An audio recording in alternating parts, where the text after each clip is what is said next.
엄마, 죽으라는 거냐? 공중전화 부스 안 제 손이 떨리고 있었습니다. 전화기 너머로 아들의 목소리가 들렸어요. 차갑게 식어 있었습니다. 수술비, 그게 저랑 무슨 상관이에요? 심장이 멎는 줄 알았어요. 엄마가 죽든 말든 저희는 상관없어요. 전화가 끊어졌습니다. 저는 그 자리에 주저앉았어요. 공중전화 부스 바닥이 차갑게 느껴졌습니다. 손이 덜덜 떨리고 온몸이 부들부들 떨렸습니다. 지나가는 사람들이 쳐다봤지만 신경 쓸 여력이 없었어요. 눈물이 났습니다. 아니, 피눈물이 났어요. 도대체 어떻게 이런 일이 생긴 걸까요? 제 아들이 왜 저한테 죽으라고 한 걸까요? 이야기 시작하기 전에 구독과 좋아요 눌러주세요. 그럼 시작할게요. 어떻게 78 할머니가 친아들한테 이런 말을 들었는지 1년 전으로 돌아가 보겠습니다. 저는 박봉례입니다. 28년 동안 식당에서 일했습니다. 새벽 4시 30분이면 눈이 떠져요. 알람도 필요 없었습니다. 몸이 기억하고 있었거든요. 국물 끓이고 김치 썰고 밥 짓고 28년을 그렇게 살았어요. 손을 봤습니다. 마디마디가 굵어져 있었어요. 화상 자국도 여기저기 남아 있었죠. 기름 냄새가 배어서 아무리 씻어도 지워지지 않았습니다. 거울을 봤어요. 주름이 가득했습니다. 이제 많이 늙었구나. 하지만 괜찮았어요. 통장을 확인했습니다. 잔액 5억 2천만 원. 숫자를 보는데 눈물이 났어요. 이 돈이면 이제 좀 쉴 수 있겠다. 28년 동안 하루도 쉬지 않고 모은 돈이었습니다. 새벽 4시부터 밤 10시까지 명절도 없었고 휴일도 없었어요. 그렇게 모은 5억이었습니다. 그런데 어느 날 아들이 찾아왔어요. 도연이었습니다. 제 아들이요. 혼자가 아니었어요. 며느리 미숙이도 함께 왔습니다. 엄마, 도연이가 입을 열었어요. 뭔가 심각한 표정이었습니다. 엄마, 식당을 하나 시작하려고 하는데 5억만 빌려줘. 쿵, 심장이 내려앉는 소리가 들렸습니다. 5억. 응, 친구가 정말 좋은 레시피를 갖고 있대. 위치도 너무 좋아. 미숙이가 거들었어요. 어머니, 이번엔 진짜 대박 날 거예요. 손이 떨렸습니다. 5억, 제가 가진 전 재산이었어요. 그런데 도현아, 제가 조심스럽게 말했습니다. 그게 너무 큰 돈이라서 차용증이라도. 그 순간이었어요. 도연이 얼굴이 확 굳어졌습니다. 엄마, 가족끼리 무슨 차용증이에요? 미숙이도 표정이 싸늘해졌어요. 저희를 믿지 못하시는 거예요? 친엄마 친아들 사이에 그런 걸 쓰면 저희가 얼마나 서운한지 아세요? 가슴이 철렁 내려앉았습니다. 도연이가 말했어요. 엄마, 저 그렇게 키웠어요? 차용증까지 쓰자니 기분 나쁘네요. 자식을 의심하는 나쁜 엄마가 된 기분이었습니다. 아니야, 그게 아니라 변명하려는데 미숙이가 일어섰어요. 됐어요. 어머니, 저희가 무리한 부탁드린 거네요. 다른 방법 찾아볼게요. 도연이도 따라 일어섰습니다. 두 사람이 현관으로 가는 뒷모습을 봤어요. 가슴이 미어졌습니다. 아들이 처음으로 사업을 하겠다는데 엄마가 발목을 잡다니. 도연아, 잠깐만. 저는 결국 두 사람을 붙잡았습니다. 알았어. 차용증은 안 쓸게. 대신 꼭 사업에만 쓰는 거다. 도연이 얼굴이 확 펴졌어요. 엄마, 고마워. 저를 꼭 안아줬습니다. 미숙이도 환하게 웃었어요. 어머니, 감사해요. 진짜 열심히 해서 빨리 갚을게요.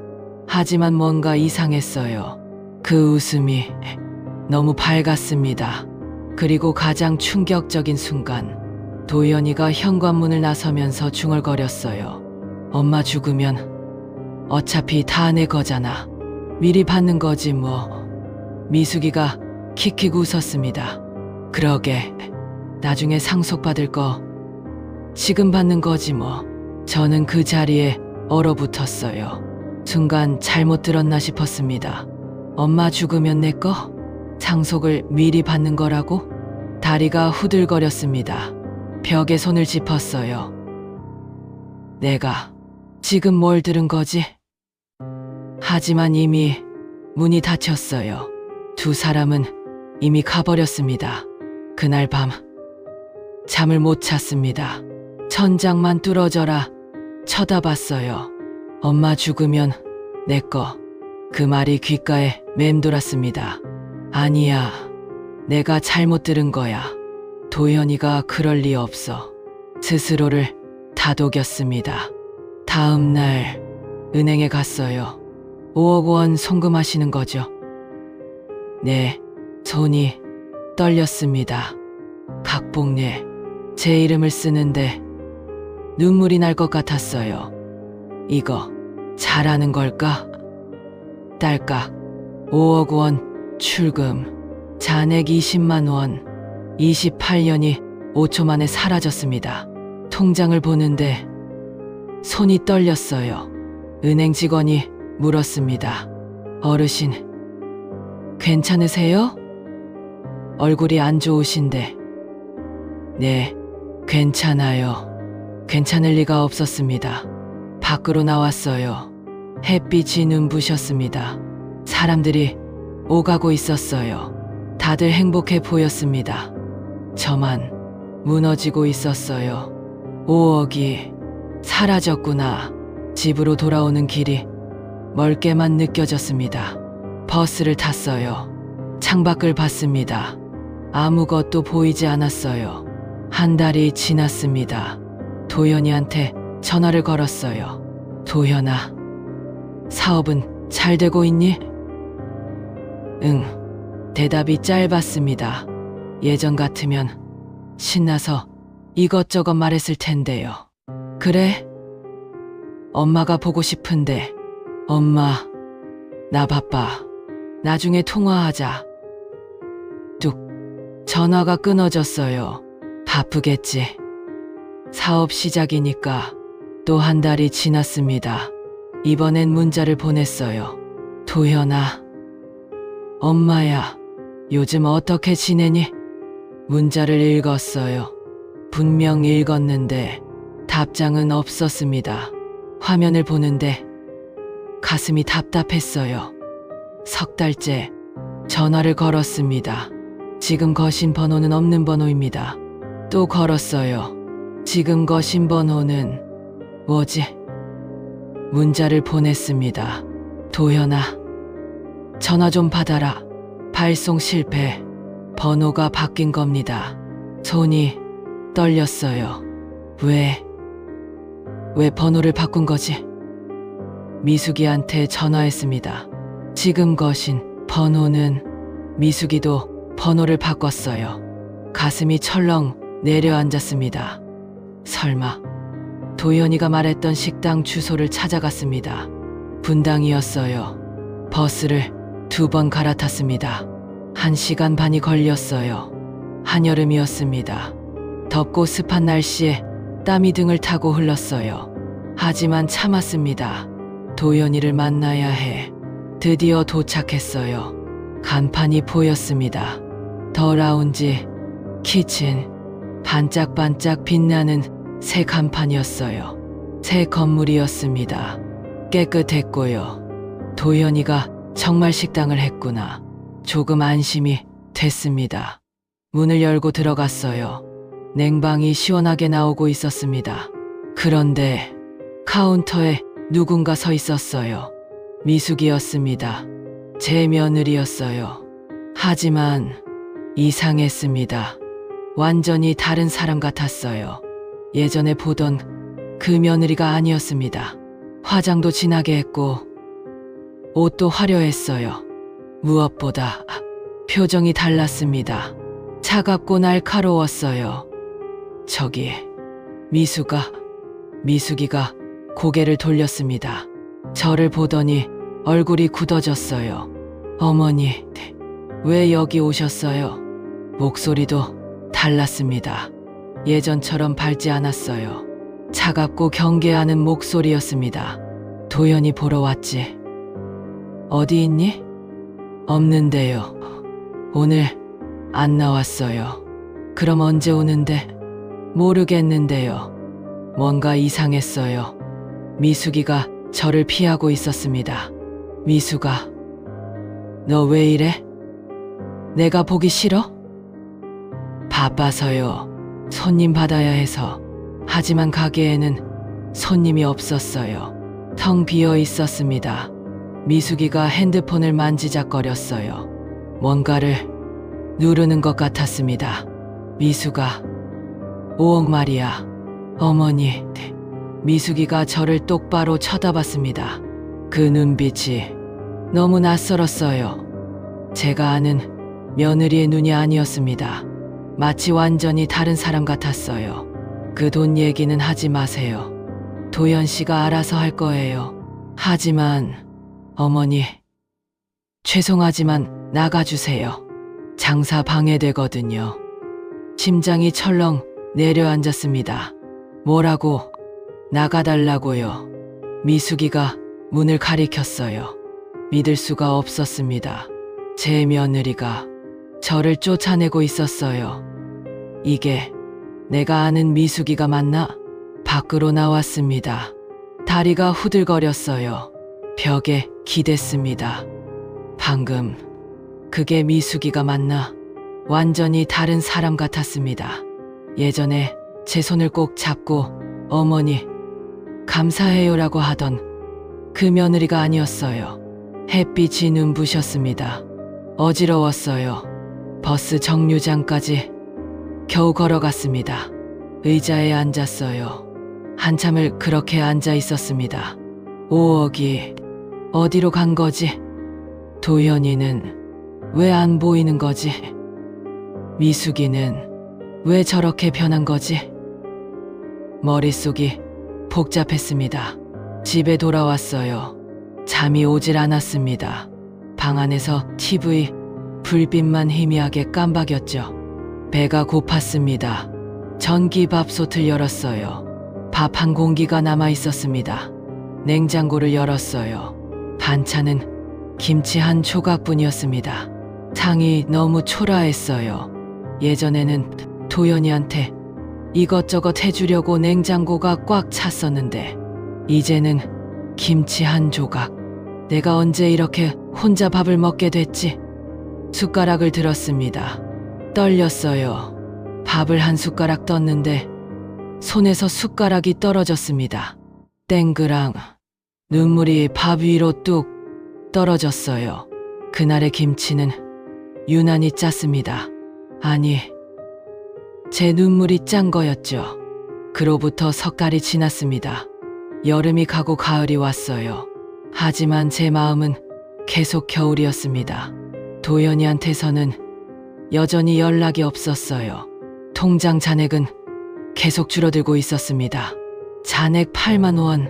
어느 날 오후였습니다. 핸드폰이 울렸어요. 모르는 번호였습니다. 여보세요? 박봉래 씨 맞죠? 남자 목소리였어요. 예. 그런데요. 아드님, 김도연 씨가 지금 우리 병원에 있습니다. 쿵. 네. 병원이요? 교통사고입니다. 빨리 오세요. 어느 병원이에요? 대학병원 응급실입니다. 전화가 끊어졌어요. 손이 떨렸습니다. 도연이가 다쳤다고 택시를 탔습니다.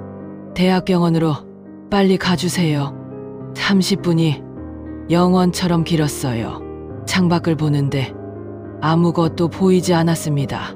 도연아, 제발 무사해라. 석 달 동안 저를 외면했지만 여전히 제 아들이었어요. 병원에 도착했습니다. 응급실로 뛰어갔어요.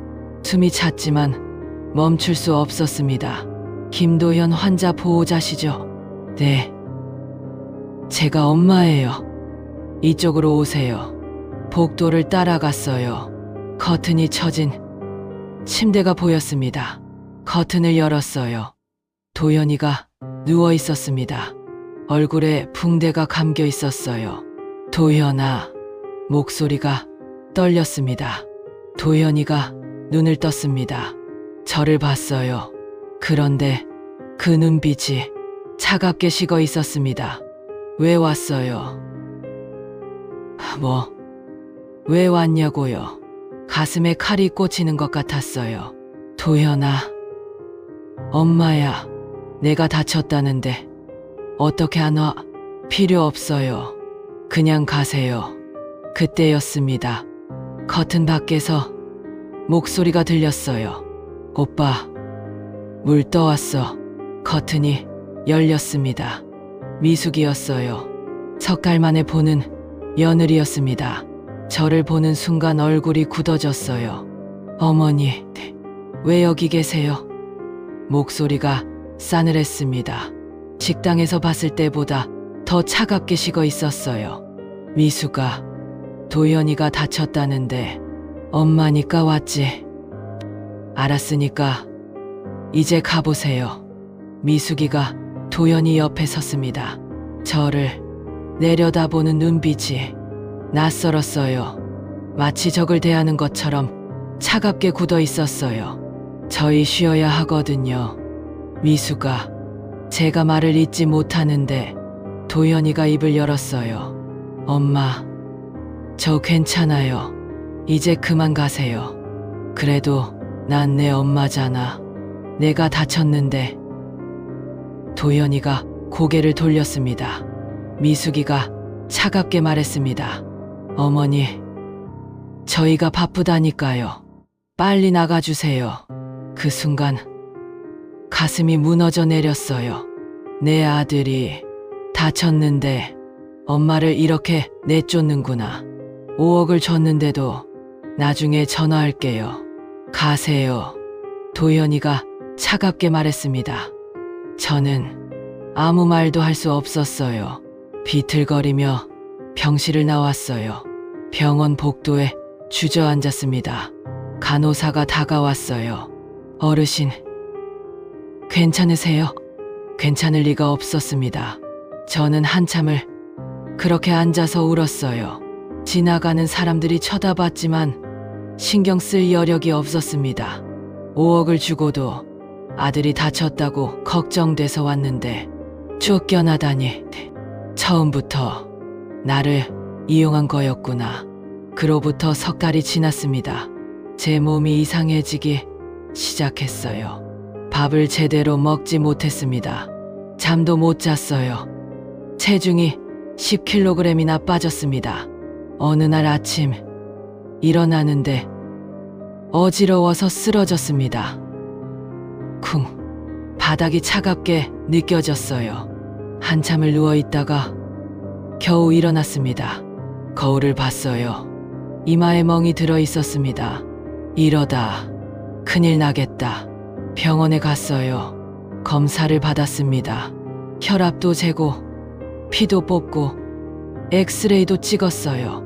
일주일 후 결과를 들으러 갔습니다. 의사 선생님 표정이 심각했어요. 어르신, 심장이 많이 안 좋으세요. 손이 떨렸습니다.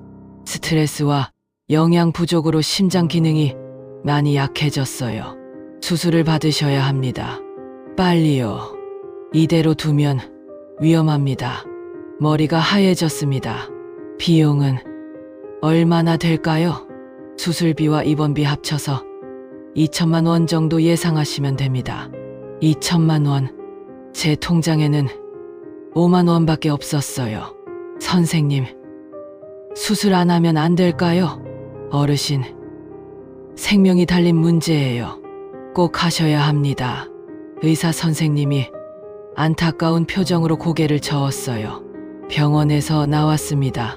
벤치에 앉았어요. 하늘을 봤습니다. 구름 한 점 없이 맑았어요. 2천만 원을 어디서 구하지? 친구들한테 빌려달라고 할 수도 없었어요. 다들 저처럼 힘들게 사는 노인들 뿐이었으니까요. 결국 도연이한테 연락할 수밖에 없었습니다. 제 번호를 받질 않아 공중전화를 찾아갔어요. 떨리는 손으로 번호를 눌렀습니다. 따르릉, 따르릉.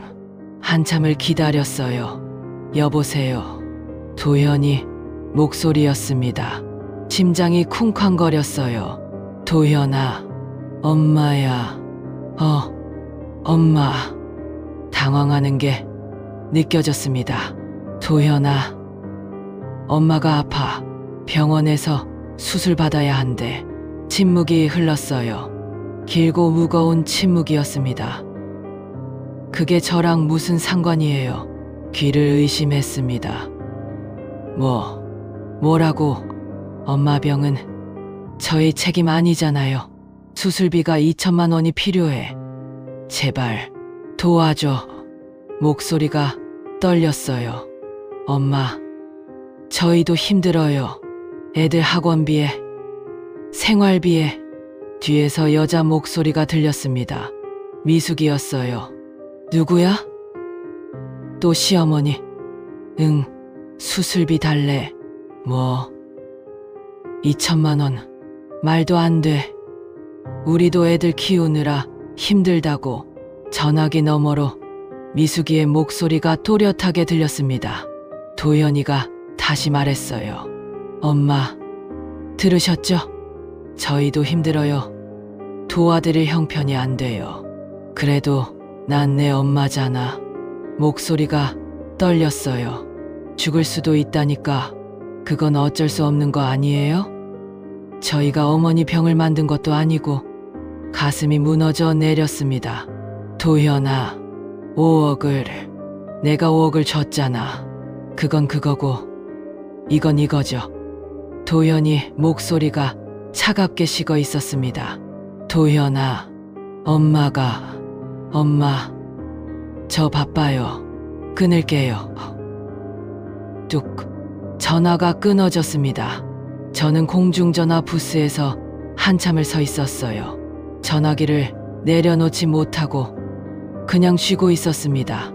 제 아들이 이럴 수 있나요? 친엄마가 죽을 수도 있다는데 5억을 줬는데 다리가 풀렸어요. 공중전화 부스 바닥에 주저앉았습니다. 손이 떨렸습니다. 온몸이 떨렸어요. 엄마, 죽으라는 거예요? 혼자 중얼거렸습니다. 내가 낳은 아들이 지나가는 사람들이 쳐다봤습니다. 하지만 신경 쓸 여력이 없었어요. 눈물이 주르륵 흘러내렸습니다. 겨울바람이 차갑게 불어왔어요. 공중전화 부스 유리창에 입김이 서렸습니다.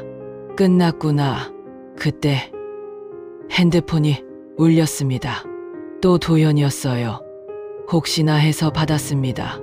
여보세요?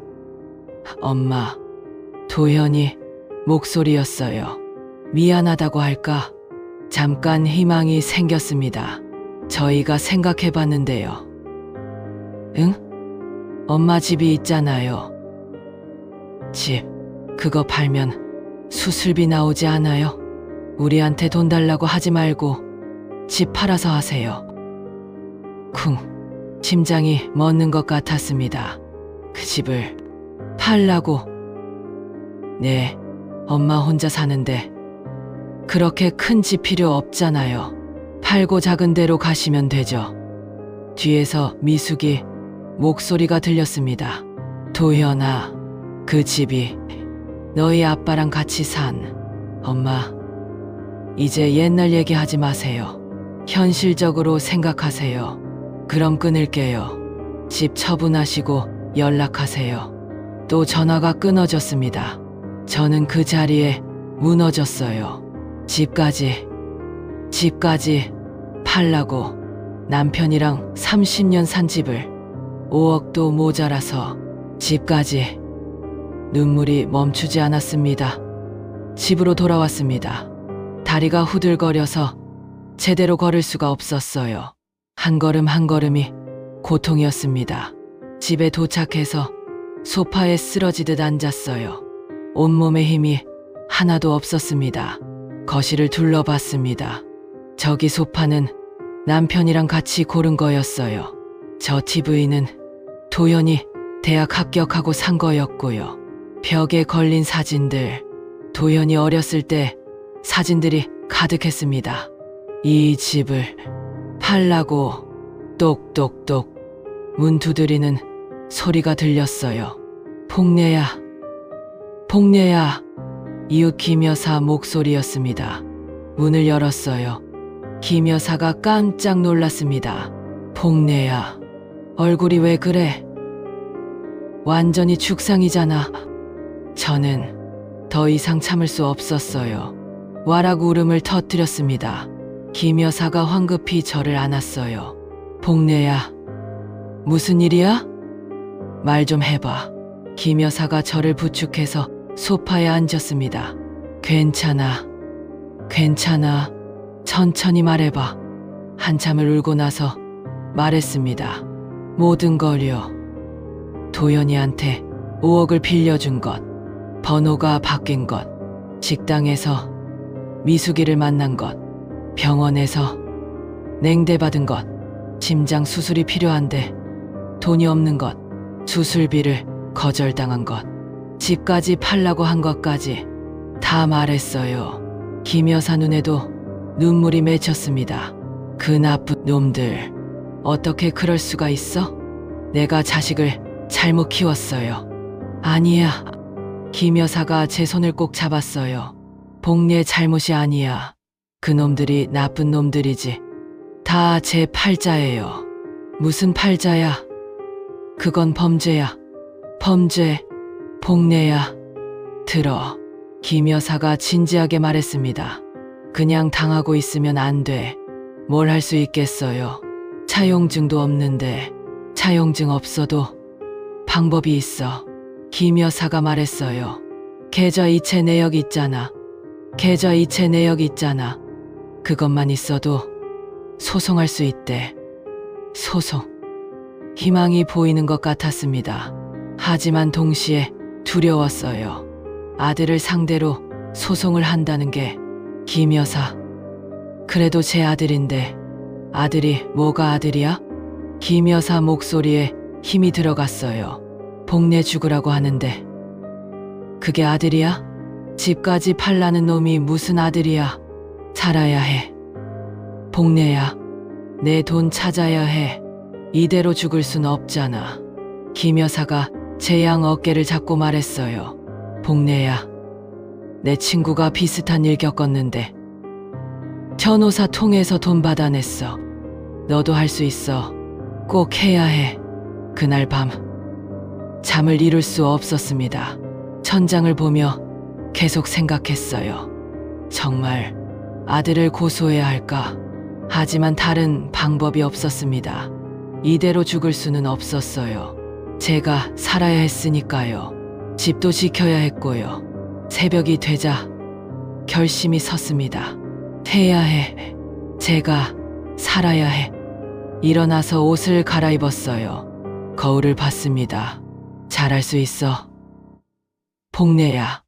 그날 아침 김 여사가 알려준 무료 법률 상담소를 찾아갔습니다. 건물 3층에 있었어요. 엘리베이터를 타고 올라갔습니다. 떨렸습니다. 정말 많이 떨렸어요. 똑똑똑 문을 두드렸습니다. 들어오세요. 문을 열고 들어갔어요. 젊은 남자가 앉아 있었습니다. 변호사였어요. 어르신, 어떤 일로 오셨나요? 친절한 목소리였습니다. 아들이요. 목이 메었어요. 제 아들이 제 돈을 가져갔어요. 차용증도 없고 이제 와선 안 갚겠다고. 변호사가 고개를 끄덕였습니다. 계좌 이체 내역 있으세요? 있어요. 5억. 전부 제 통장에서 나갔어요. 가방에서 서류를 꺼냈습니다. 손이 떨려서 제대로 꺼내기도 힘들었어요. 변호사가 천천히 살펴봤습니다. 그럼 됩니다. 네, 증거로 충분합니다. 차용증 없어도 괜찮아요. 그 말에 가슴이 덜컥 내려앉았습니다. 진짜 돌려받을 수 있을까요? 네, 가족이라도 법은 지켜야 합니다. 눈물이 났어요. 변호사가 휴지를 건네줬습니다. 어르신, 많이 힘드셨죠? 네, 이제 도와드릴게요. 걱정 마세요. 통화 녹음도 있으신가요? 네, 있어요. 저는 핸드폰을 꺼냈습니다. 도연이와 통화할 때마다 녹음을 해뒀었거든요. 혹시나 해서요. 변호사가 녹음을 들었습니다. 어머니 돌아가시면 어차피 저희가 받을 돈 아니에요? 미리 받는 거지 뭐. 그건 저희 책임 아니잖아요. 집 팔아서 하세요. 도연이와 미숙이의 목소리가 사무실에 울려 퍼졌습니다. 변호사의 표정이 굳어졌어요. 이건 정말 심각하네요. 증거가 아주 명확합니다. 승소 가능성이 매우 높아요. 가슴이 두근거렸어요. 정말요? 네, 민사소송 진행하시면 됩니다. 그런데 비용이 얼마나 될까요? 가장 걱정되는 부분이었죠. 소송 비용은 착수금과 성공 보수로 나뉩니다. 일단 착수금은 200만 원 정도 예상하시면 돼요. 200만 원. 제 통장에 남은 돈이 5만 원인데 말이에요. 표정이 어두워졌나 봅니다. 변호사님이 말했어요. 어르신, 일단 소송에서 이기면 소송 비용까지 상대방한테 청구할 수 있어요. 그러니 너무 걱정 마세요.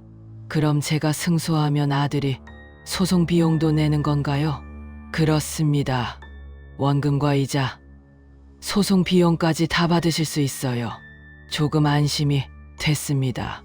변호사님, 그런데 정말 제가 이길 수 있을까요? 증거가 이렇게 확실한데 질 이유가 없습니다.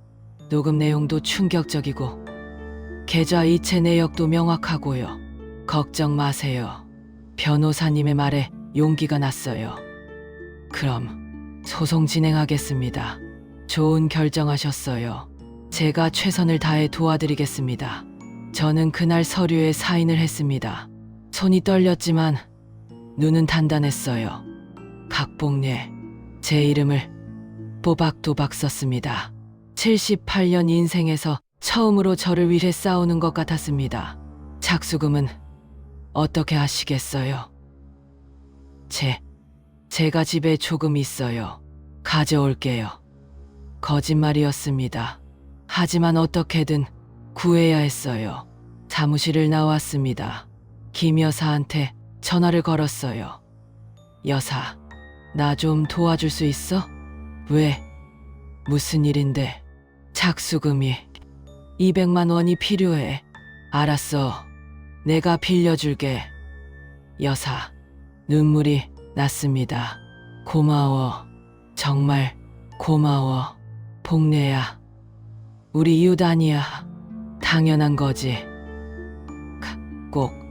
꼭 갚을게. 김 여사 목소리가 따뜻했어요. 며칠 후 변호사님한테서 연락이 왔어요. 어르신, 내용 증명 발송했습니다. 내용 증명이요? 네, 5억 원 반환 요구, 법적 절차 개시 예정이라고 보냈어요. 가슴이 두근거렸습니다. 도연이가 뭐라고 할까요? 반응 보고 다음 단계 진행하겠습니다. 이틀 후 도연이는 연락이 없었습니다. 대신 미숙이가 전화했어요. 제 옛날 번호로요. 어머니, 이게 뭡니까? 화가 잔뜩 난 목소리였습니다. 자식 상대로 소송까지 하겠다는 거예요. 저는 조용히 대답했어요. 그래, 정신이 나가셨어요. 아니, 제 목소리가 단단했습니다. 오히려 이제야 정신이 돌아왔지. 어머니. 미수가 더 이상 할 말 없어. 법정에서 보자. 전화를 끊었습니다. 손이 떨렸지만 후회는 없었어요. 창문을 열었습니다. 찬 바람이 들어왔어요. 겨울 바람이었습니다. 차를 끓였습니다. 따뜻한 김이 피어올랐어요. 그 김을 보는데 마음이 조금 녹는 것 같았습니다. 며칠 후 우편함에 두꺼운 봉투가 도착했어요. 법원 서류였습니다. 떨리는 손으로 뜯었어요. 피고 김도현, 원고 박봉래, 첫 변론기일 통지. 날짜가 적혀 있었습니다. 다음 달 10일, 한 달 후였어요. 한 달이 지났습니다. 법정에 가는 날이었어요. 아침 일찍 일어나서 준비했습니다. 깨끗한 옷을 입고 머리도 단정하게 빗었어요. 거울을 봤습니다. 잘할 수 있어. 봉래야, 김 여사가 함께 가주겠다고 했어요. 봉래야, 혼자 가면 떨리잖아. 내가 같이 갈게. 고마워. 김 여사. 법원에 도착했어요. 변호사님이 입구에서 기다리고 계셨습니다. 어르신, 오셨네요. 같이 들어가시죠. 법정으로 들어갔습니다. 생각보다 작은 공간이었어요. 앞쪽에 판사님이 앉을 자리가 있었고 양쪽으로 원고와 피고 측 자리가 있었습니다. 저는 원고 측에 앉았습니다. 시계를 봤어요. 9시 50분, 10분 후면 재판이 시작됩니다. 피고 측 자리를 봤죠. 아무도 없었어요. 도현이가 안 온 겁니다. 10시가 됐습니다. 판사님이 입장하셨어요. 모두 일어서 주십시오. 자리에서 일어났습니다. 판사님이 자리에 앉으시고 우리도 앉았죠. 판사님이 서류를 보시더니 말씀하셨어요. 피고 측이 출석하지 않았네요. 도현이가 법정에조차 나타나지 않았어요. 가슴이 답답했습니다. 끝까지 회피하는 도현이가 믿기지 않았죠. 판사님이 변호사님께 물으셨어요. 원고 측 변호인, 사건 개요를 설명해 주시겠습니까? 변호사님이 일어서서 차근차근 설명하기 시작했습니다. 제가 도현이에게 5억을 빌려준 경위, 계좌 이체 내역, 통화 녹음, 문자 메시지, 모든 증거를 제시했죠. 판사님은 서류를 꼼꼼히 살펴보셨어요. 녹음 파일도 들으셨습니다. 어머니 돌아가시면 어차피 저희가 받을 돈 아니에요? 법정에 도현이의 목소리가 울려 퍼졌어요.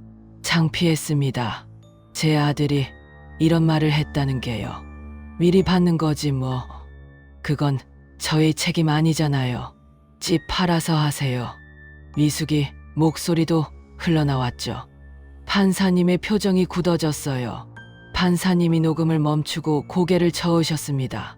원고께서는 피고에게 금전을 대여한 것이 명확하고 피고는 이를 변제하지 않았다는 것이 증거로 확인됩니다. 변호사님이 대답했어요. 그렇습니다. 판사님, 피고 측이 출석하지 않았으니 변론 없이 진행하겠습니다. 판사님은 잠시 서류를 더 보시더니 말씀하셨어요. 원고의 청구를 인용합니다. 제가 이긴 겁니다. 믿기지 않았어요. 판사님이 계속 말씀하셨죠. 피고는 원고에게 원금 5억 원과 대여일로부터의 법정 이자를 합산한 금액을 지급하라. 법정 이자를 계산하면 총 5억 7천만 원 정도 됩니다. 5억 7천만 원. 제가 빌려준 돈보다 7천만 원이 더 많았어요. 소송 비용은 피고가 부담합니다. 판사님이 판결문을 정리하셨어요. 이상으로 선고를 마치겠습니다. 재판이 끝났습니다. 저는 멍하니 앉아 있었죠. 변호사님이 제 어깨를 두드렸어요. 어르신, 이기셨어요. 완벽한 승소입니다. 축하드립니다. 정말요? 제가 이긴 거예요? 네, 이제 강제 집행 절차를 밟으면 됩니다. 눈물이 났어요. 1년 넘게 참았던 눈물이 왈칵 쏟아졌습니다. 법정을 나와 복도에 앉았어요. 한참을 울었죠. 억울했던 일들이 주마등처럼 스쳐 지나갔습니다. 김 여사가 제 등을 두드려줬어요. 복내야, 잘했어. 정말 잘했어. 변호사님이 옆에 앉아서 설명해 주셨어요. 어르신, 이제 강제 집행 절차를 밟아야 합니다. 강제 집행이요? 네, 피고가 자발적으로 돈을 안 갚으면 재산을 압류하는 겁니다. 그게 가능한가요? 물론입니다. 판결문이 나왔으니까 법적으로 가능해요. 며칠 후 변호사님한테서 연락이 왔습니다. 어르신, 피고 측 재산 조회가 나왔습니다. 어떻게 나왔어요? 고급 외제차가 한 대 있고요. 명품들도 상당히 많이 있네요. 그리고 은행 계좌에도 돈이 좀 있어요. 제 5억으로 산 것들이었습니다. 분노가 치밀어 올랐어요. 차는 경매로 넘기고 명품들은 압류 처분하겠습니다. 그렇게 해주세요. 제발요. 참, 은행 계좌도 압류했습니다. 잔액이 800만 원 정도 있더군요. 하나씩 도연이의 재산이 압류되기 시작했습니다. 일주일 후 변호사님이 또 연락했어요. 어르신, 차량 경매 진행됐습니다. 얼마에 팔렸나요? 6천만 원에 낙찰됐어요. 그 돈이 제 계좌로 들어왔습니다. 통장을 확인했어요. 입금 6천만 원, 명품들도 하나씩 처분됐어요. 가방, 시계, 구두, 옷까지 총 3천만 원 정도의 가치가 나왔습니다. 한 달 동안 차근차근 돈이 모였어요. 결국 5억 7천만 원을 모두 회수했습니다. 은행 통장을 보는데 눈물이 났어요. 잔액 5억 7,800만 원, 1년 반 만에 제 돈을 찾은 겁니다. 아니, 제시도 문계속제 돈보다 더 많이 받았죠. 변호사님한테 전화를 걸었어요. 변호사님, 정말 감사합니다. 정말 고맙습니다. 천만에요. 어르신, 당연한 권리를 찾으신 겁니다. 변호사님 아니었으면 못 찾았을 거예요. 어르신이 증거를 잘 챙겨 두신 덕분입니다. 전화를 끊고 통장을 또 봤어요. 잔액 5억 7,800만 원. 이제 수술도 받을 수 있고 집도 지킬 수 있었습니다. 무엇보다 앞으로 걱정 없이 살 수 있을 것 같았어요. 김 여사한테도 200만 원을 바로 갚았습니다. 김 여사, 정말 고마워. 김 여사 아니었으면 복내야, 잘했어. 정말 잘했어. 다음 날 병원에 갔습니다. 선생님, 수술 받겠습니다. 의사 선생님이 환하게 웃으셨어요. 어르신, 잘 결정하셨어요. 빨리 하시는 게 좋습니다. 네, 선생님, 이제 준비됐어요. 2주 후 수술을 받기로 했죠. 수술비 2천만 원을 입금했습니다. 수술날이 다가왔어요. 김 여사가 병원까지 따라와 줬습니다. 복내야, 걱정하지 마. 잘 될 거야. 고마워요. 김 여사, 정말 고마워요. 김 여사가 없었으면 여기까지 못 왔을 겁니다. 수술은 5시간 걸렸어요. 무사히 끝났다는 소식을 들었을 때 김 여사가 울었다고 하더군요. 일주일 입원하고 퇴원했습니다. 몸 상태가 많이 좋아졌어요. 숨도 덜 차고 가슴 답답한 것도 사라졌죠. 이제 살 수 있겠구나. 집에 돌아와서 쉬고 있는데 초인종이 울렸습니다. 인터폰을 확인했어요. 도연이었습니다. 1년 반 만에 보는 아들이었죠. 옆에는 미숙이도 서 있었어요. 문을 열어줄까 말까 고민했습니다. 하지만 궁금했어요. 무슨 얼굴로 왔는지 보고 싶었죠. 문을 열었습니다. 도연이는 예전보다 많이 초췌해 보였어요. 살도 빠지고 얼굴도 어두웠습니다. 미숙이도 화장기 없는 얼굴로 서 있었죠. 들어와. 두 사람은 조심스럽게 안으로 들어왔어요. 거실에 앉혔습니다. 물 한 잔씩 내줬어요. 도연이가 먼저 입을 열었습니다. 엄마, 죄송해요. 고개를 푹 숙이고 있었어요. 갑자기 웬일이니? 엄마, 저희가 잘못했어요. 용서해 주세요. 미숙이도 거들었어요. 어머니, 저희가 정말 잘못했어요. 다시 기회를 주세요. 1년 반 전에 이렇게 나왔으면 좋았을 텐데 지금 와서 용서를 구하다니 웃기는 일이었습니다. 기회? 무슨 기회 말이니? 도연이가 말했죠. 엄마, 저희 지금 정말 힘들어요. 차도 없어지고 집도 전세로 옮겼어요. 그래서 도와주세요. 조금만 도와주시면 저희가 다시 일어설 수 있어요. 믿을 수가 없었어요. 이 사람들이 정말 반성을 하는 건지 아니면 또 돈이 필요한 건지 알 수가 없었습니다. 도연아, 네, 너 나한테 뭐라고 했는지 기억하니? 도연이는 대답하지 못했어요. 엄마 죽으면 어차피 내 거라고 했지. 집 팔아서 하세요라고도 했고 미숙이 얼굴이 빨개졌습니다.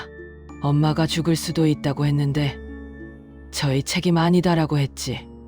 엄마, 그때는 제가 정신이 없었어요.